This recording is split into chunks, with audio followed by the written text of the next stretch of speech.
OG John AG here, and if you've been tracking silver, you just witnessed one of the most aggressive, most deliberate takedowns ever executed in the precious metals space. A 22% collapse in roughly 2 hours, from $90 straight down to $73 overnight on the Shanghai Futures Exchange. As we speak, Western spot is hovering around $75, Western futures around 76x. Shanghai spot is still near $86. Shanghai futures are sitting at $90. That's still a $10 premium holding in China, despite the absolute bloodbath. Gold is at 48.21. If you're genuinely learning something here and actually getting value from my work, make sure you're subscribed and have notifications turned on. After that JP Morgan manipulation video, I got flooded with messages and comments saying people were auto-unsubscribed or suddenly stopped getting notifications. That's the cost of telling uncomfortable truths. But Team OG doesn't stop. We keep showing up, we bring verified information, clean data, and we present both sides of the story. Whether this is manipulation or accumulation, we tell you what's really happening, the full picture. No hype, no greed, no fear, no nonsense. Now let's break down what actually happened, because this wasn't a market move. This was a war. In the last video, I told you very clearly we never had a daily close above $90. I've been flagging the $87 to $90 zone as major resistance for days. That's not hindsight. Go back and watch the prior videos. It's all on record. We tested that level. We rejected it. 3 separate times, candle bodies closed below that zone, signaling mounting pressure and heavy resistance. The OG community saw it coming. We track the technicals. We study the micro and the macro. We don't gamble. We plan using verified data and real fundamentals. The copycats will now roll out another made-for-Netflix narrative, another sudden bank failure story, another dramatic explanation cooked up after the fact. But we shared the information in real time, and if you're not following me on X, you're missing critical updates as they happen. My handle on both X and YouTube is LOG. It cannot be replicated. That's your verification. You're listening to the source code. So, what actually triggered this 22% overnight rejection from $90 down to $73?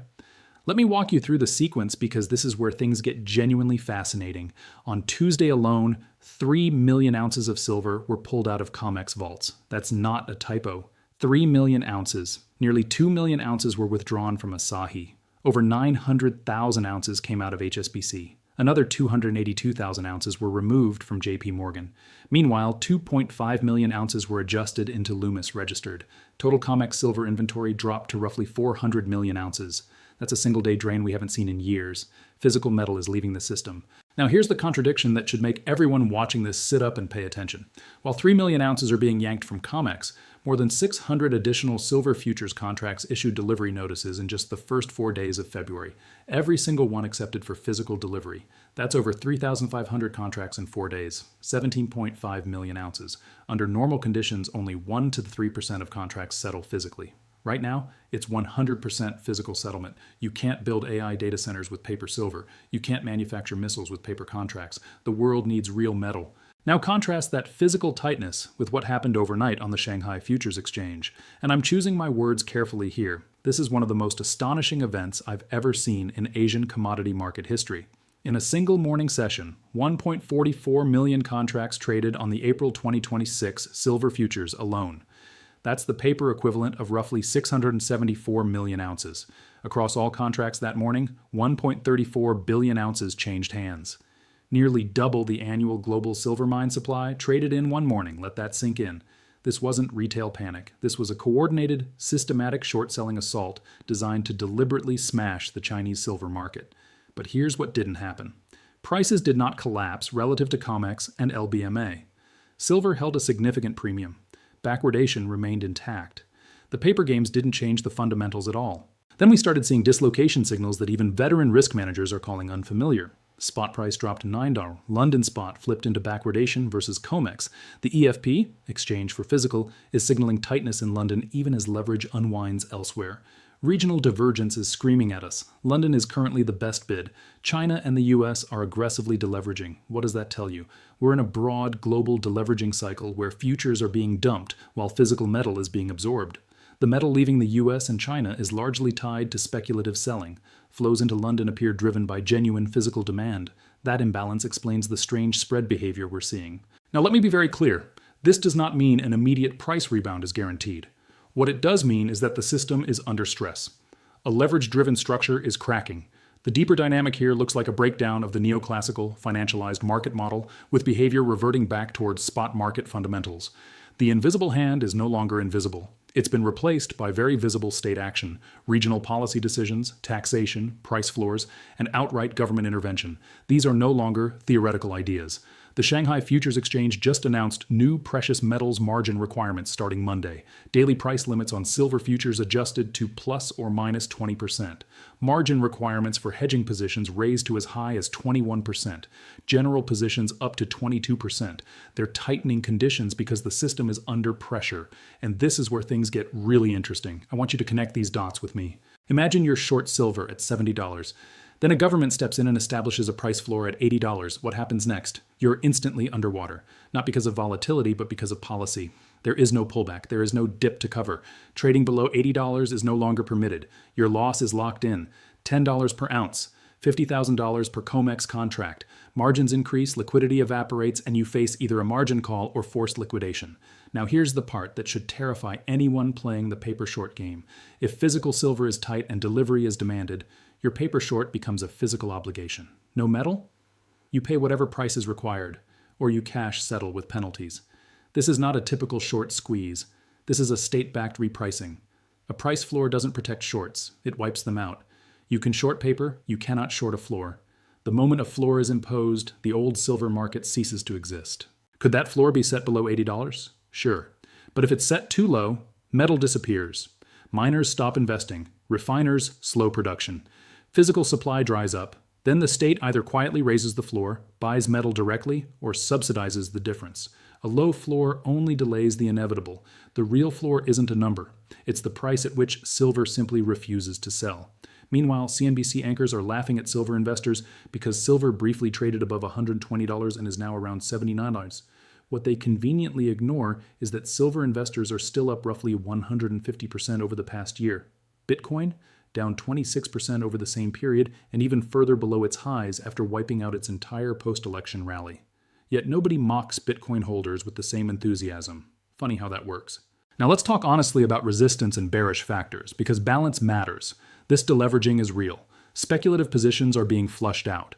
Margin calls are forcing weak hands to exit. The environment is unfamiliar even for seasoned professionals.